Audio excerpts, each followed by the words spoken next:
Friend, how are you.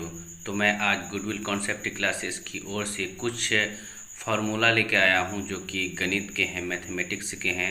और ये सारे फार्मूले आपके क्लास में काम आएंगे। और जितने भी प्रतियोगिता परीक्षाएं होती हैं, कॉम्पिटिटिव एग्ज़ाम्स होते हैं, उसमें अक्सर ये फार्मूले पूछे जाते हैं डायरेक्ट, या फिर आपके जो मैथ्स होते हैं कॉम्पिटिटिव एग्ज़ाम में, उसमें ये प्रयोग किए जाते हैं। तो पहला जो है आयत।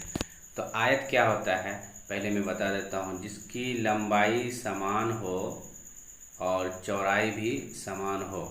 अगर ये 4 है तो ये भी 4, अगर ये 2 है तो ये भी 2, ये सब जानते हैं। तो आयत का जो क्षेत्रफल होता है लंबाई गुना चौड़ाई होता है। परिमाप जो होता है 2 इंटू लंबाई प्लस चौड़ाई। विकर्ण जो होता है वो होता है अंडर रूट लंबाई स्क्वायर प्लस चौड़ाई का स्क्वायर। सेकेंड है वर्ग। वर्ग के चारों भुजे बराबर होते हैं। जैसे ये वर्ग है तो वर्ग के क्या होते हैं, ये चारों भुजे बराबर होते हैं।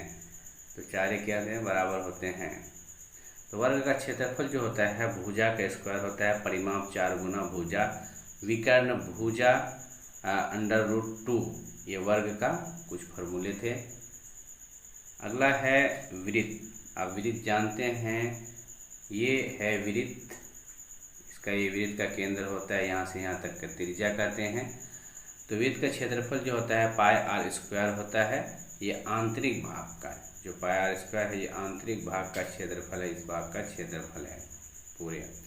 परिधि जो कि चारों ओर यहाँ से अगर यहाँ तक चल के आएंगे, इसको परिधि कहते हैं। तो परिधि जो होता है 2 पाई आर होता है, और ये बाह्य भाग का होता है।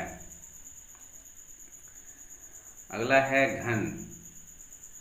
तो घन जो होता है वो आयतन बराबर भुजा स्क्वायर। किसी का घन जो होता है आयतन बराबर भुजा स्क्वायर। तो घन किसे कहेंगे आप, अगर उसको भी जाने तो जैसे ये है, आप स्क्वायर है, फिर एक दूसरा स्क्वायर को ऐसे लेंगे, ऐसे लेंगे, तो इस तरह से आपको घन प्राप्त होगा। तो एक बॉक्स जैसे ले लें, तो इसका जो आयतन होता है वो भुजा क्यूब होता है। वक्र पृष्ठ क्षेत्रफल होता है 6 गुना भुजा स्क्वायर होता है। और विकर्ण जो होता है भुजा अंडर रूट 3 होता है। अगला है घनाभ। जब घनाभ बनाते हैं, जैसे कि 2 आयत लें, अगर 2 आयत को ऐसे लेंगे, आप इसके फिर मिडिल से बनाएं, तो इस तरह से आपको घनाभ प्राप्त होता है। तो ये है घनाभ। तो घनाभ का जो आयतन होता है लंबाई, ये लंबाई है, चौड़ाई ये चौड़ाई है, और ऊंचाई ये ऊंचाई है। तो घनाभ का आयतन लंबाई गुना चौड़ाई गुना ऊंचाई होता है। और जो वक्र पृष्ठ क्षेत्रफल होता है 2 इंटू एल इंटू बी, लंबाई गुना चौड़ाई प्लस चौड़ाई गुना ऊंचाई प्लस ऊंचाई गुना लंबाई, ये आंतरिक भाग का होता है। और इसका जो विकर्ण होता है वो है अंडर रूट लंबाई का स्क्वायर प्लस चौड़ाई का स्क्वायर प्लस ऊंचाई का स्क्वायर। ये फॉर्मूले बहुत ही जरूरी होते हैं प्रतियोगिता परीक्षा में, अक्सर डायरेक्ट पूछे जाते हैं दोस्तों। अगला है बेलन। तो बेलन आप जानते हैं, इस तरह का जो है ये बेलन होता है, ये आप देख लें, ये बेलन। तो बेलन जो होता है उसका वक्र पृष्ठ का क्षेत्रफल होता है 2 पाई आर, 2 पाई आर। और संपूर्ण पृष्ठ क्षेत्रफल होता है 2 pi r plus h plus r, ये होता है संपूर्ण पृष्ठ का क्षेत्रफल। और इसका जो आयतन होता है वो होता है पाई आर स्क्वायर, एच इसका आयतन होता है आंतरिक भाग का। अगला है गोला। तो गोला जो होता है इसका वक्र पृष्ठ क्षेत्रफल होता है 3 पाई आर स्क्वायर, आयतन होता है 4/3 पाई आर स्क्वायर। अगला है शंकु। तो शंकु का जो आयतन होता है 1/3 पाई आर स्क्वायर एच, और क्षेत्रफल होता है pi r into r plus h. अब कुछ त्रिभुज के फॉर्मूले ले लेंगे। तो आप जानते हैं त्रिभुज जो होता है उसमें 3 भुजा होता है जिसे त्रिभुज कहते हैं, 3 शीर्ष होता है। और समबाहु त्रिभुज सभी भुजाएं क्या होते हैं, बराबर। त्रिभुज भी कई प्रकार के होते हैं जिससे तीनों भुजा बराबर हो, उसे क्या कहते हैं, समबाहु त्रिभुज कहते हैं। तो उसी का कुछ क्षेत्रफल है। तो समबाहु त्रिभुज का जो क्षेत्रफल होता है √3/4 इंटू भुजा स्क्वायर। और उसके बाद है समद्विबाहु त्रिभुज। समद्विबाहु त्रिभुज कहेंगे जिसका 2 भुजा बराबर हो, जैसे ये 2 भुजा बराबर हो और तीसरा क्या हो, अलग, ये भी 2 हो, ये भी 2 हो, लेकिन ये 3 हो, तो ये है समद्विबाहु। उसका कोई भी 2 भुजा बराबर होता है उसको समद्विबाहु त्रिभुज कहते हैं। और इसका जो क्षेत्रफल होता है वो होता है 1/3 इंटू आधार इंटू ऊंचाई। ये समद्विबाहु त्रिभुज का क्षेत्रफल होता है। अगला है विषम बाहु। विषम बाहु जो होता है सभी भुजाएं असमान होते हैं। इसके जितने भी भुजा होंगे वो क्या होंगे, असमान होंगे। अगर ये 1 है, ये 2 है, तो ये 3 मीटर है, इस तरह से होते हैं। तो इसका जो परिमिति होता है वो होता है a+b+c/2 इसका परिमिति होता है। और फिर इसका जो क्षेत्रफल होता है वो √S, जो परिमिति होता है इसको हम S कहते हैं, ठीक।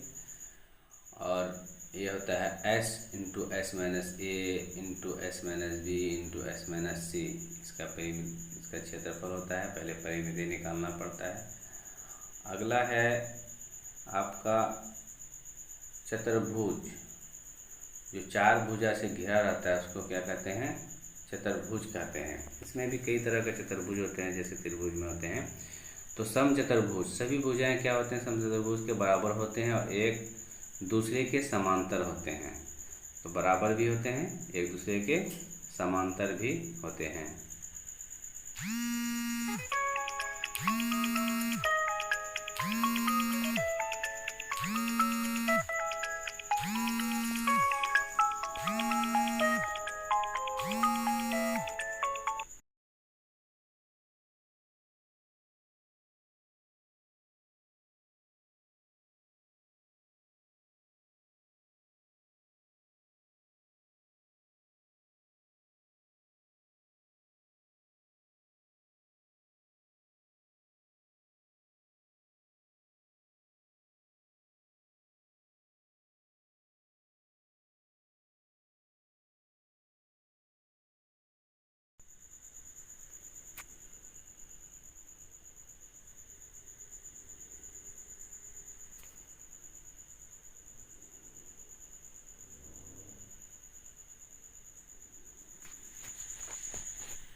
तो समचतुर्भुज जो होते हैं वो इस प्रकार होते हैं।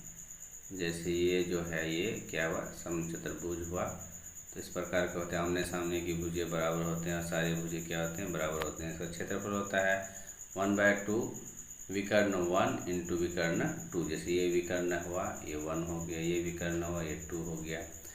समलंब चतुर्भुज कुछ होता है, समलंब चतुर्भुज। समलंब चतुर्भुज होता है इस प्रकार का समलंब चतुर्भुज, जैसे ये है, लंब दे दिया, समलंब चतुर्भुज।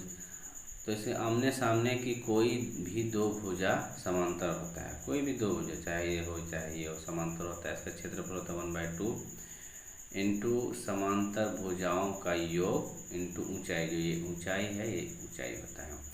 और समांतर चतुर्भुज उसके बाद है समांतर चतुर्भुज का कोई भी भुजा बराबर नहीं होता है। तो समांतर चतुर्भुज का क्या होता है, कोई भी भुजा ये जैसे समांतर चतुर्भुज होगा, कोई भुजा बराबर नहीं, अलग अलग होगा। तो उसका क्षेत्रफल जो होता है आधार इंटू उसका जो ऊंचाई होता है वो होता है। अगला है इस तरह से यहाँ इस क्लास को हम। और दोस्तों अगर ये वीडियो अच्छा लगा तो इसे लाइक शेयर ज़रूर करें। धन्यवाद, ताकि मैं अगला वीडियो आपके लिए बना के लाऊँ।